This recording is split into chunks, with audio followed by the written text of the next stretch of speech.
Welcome to the Deep Dive. Today, we're getting into something really important, but maybe not talked about enough.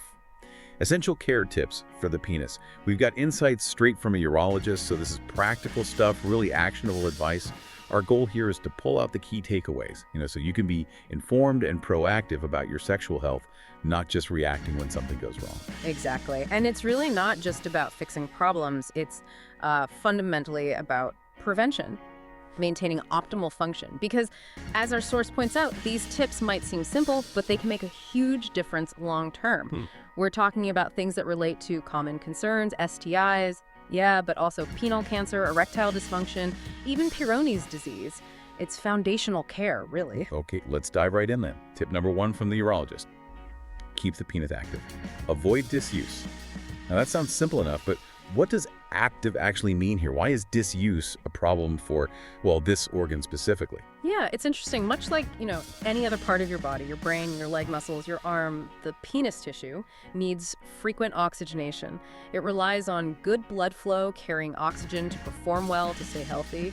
This oxygenation helps prevent scar tissue from forming and keeps the erectile tissues elastic. That's key for firm erections over time. And activity here isn't just about sex or masturbation. For guys who aren't doing either regularly, the source actually suggests things like a vacuum penile pump or even pelvic physiotherapy. Those can stimulate erections too. The main point is consistent stimulation is important. It keeps the tissue healthy. Disuse can genuinely compromise function. Right, so it's less use it or lose it in a vague sense and more about the actual physiology. The tissue needs that oxygen to prevent scarring and stay healthy. That makes a lot of sense. Okay, moving on. The next point is, well, it seems incredibly basic on the surface, but the impact is surprisingly significant. Personal hygiene. Oh, absolutely. This is something the urologists really emphasize. Proper hygiene is vital. And get this, the source mentioned that Brazil has one of the highest rates of penile cancer globally. And the #1 risk factor, poor hygiene. Wow, that's startling. It really is. So the advice is clear. Wash properly, use a neutral or glycerin soap, dry thoroughly, and don't let secretions build up under the foreskin if you're uncircumcised. And here's a really crucial detail. Always wash after intercourse. Why? Well, the vaginal pH, its acidity level, is different from the penile pH. That difference can actually mess with the natural balance of microbes, the local flora, on the penis, which can lead to irritation, inflammation, maybe even increased susceptibility to infections. That connection between basic washing and cancer risk is just, Yeah. wow. And the pH detail is fascinating. It shows how these subtle biological factors matter in everyday habits. Small things, big impact. Okay, now building on that idea of care during activity. Tip number 3 is about something specific that might happen during sex. Being careful with intercourse during a partial erection. Right. This is important. Men need to be careful about having intercourse when the penis isn't fully erect, when it's sort of semi-erect or partially flaccid. In that state, the tissue is actually more vulnerable to repeated microtraumas. Microtraumas, like tiny injuries. Exactly. Tiny stresses, maybe even microscopic tears inside the penile tissue. You wouldn't necessarily feel them at the time. But over time, these repeated microtraumas can cause little lumps of scar tissue to form, nodules. And those nodules can then lead to the curvature known as Peyronie's disease. Got it. So it's not just about, say, satisfaction or comfort at the moment. It's about preventing this accumulation of tiny injuries that can literally change the shape of the penis and cause problems later. That's a key distinction. All right, let's shift gears a bit. A very modern topic that impacts sexual health. Pornography consumption. The urologist had a warning about this too. Yes, and what's really insightful here is how it can be a problem. Excessive pornography use can lead to sexual desensitization. The source describes it as the person becoming almost dependent on that specific, intense masturbatory stimulus from porn. And that dependency can then compromise their sexual health and performance with an actual partner.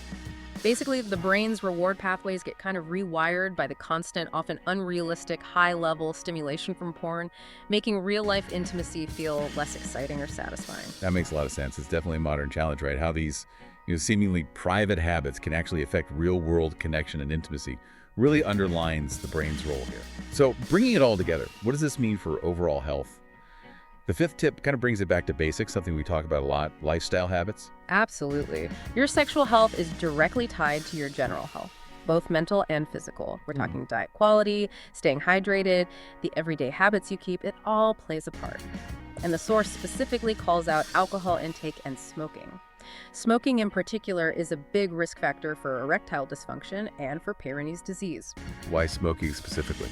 Well, mostly because of its impact on blood vessels. It damages circulation, and good blood flow is absolutely crucial for erections and tissue health. So yeah, the lifestyle choices you make every single day, they really are directly linked to your sexual health and performance. It's just another reminder of how interconnected everything is, isn't it?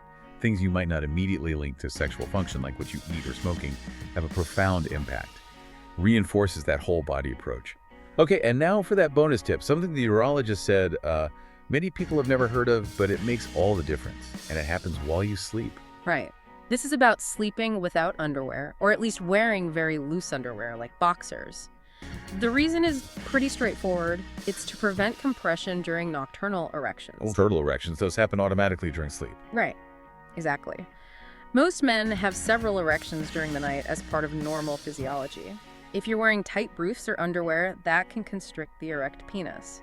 That constriction can cause a kind of repeated low-level trauma, and that trauma can lead to local fibrosis scar tissue forming.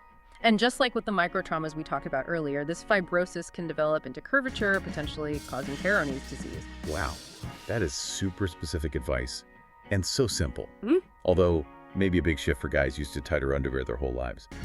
But clearly, avoiding that potential trauma and scarring seems like a significant benefit. So there we have it, 5, well, really 6 essential care tips straight from a urology expert. We've covered how these seemingly simple, but really quite impactful insights can significantly boost your sexual health and help prevent common problems. The real value, I think, is getting these actionable pieces of advice, things you can actually do to proactively manage this vital aspect of your health. And if you zoom out, taking these specific steps for this one part of the body really highlights a bigger idea, how interconnected our physical health is with our daily habits and choices. It's about being informed, being intentional with self-care, even in areas we don't often discuss openly. Which kind of leads to a final thought, doesn't it? Yeah. How might a deeper understanding of your body's specific needs, even in these less discussed areas, empower you to take more intentional, more proactive steps towards your overall health and well-being? Something to think about.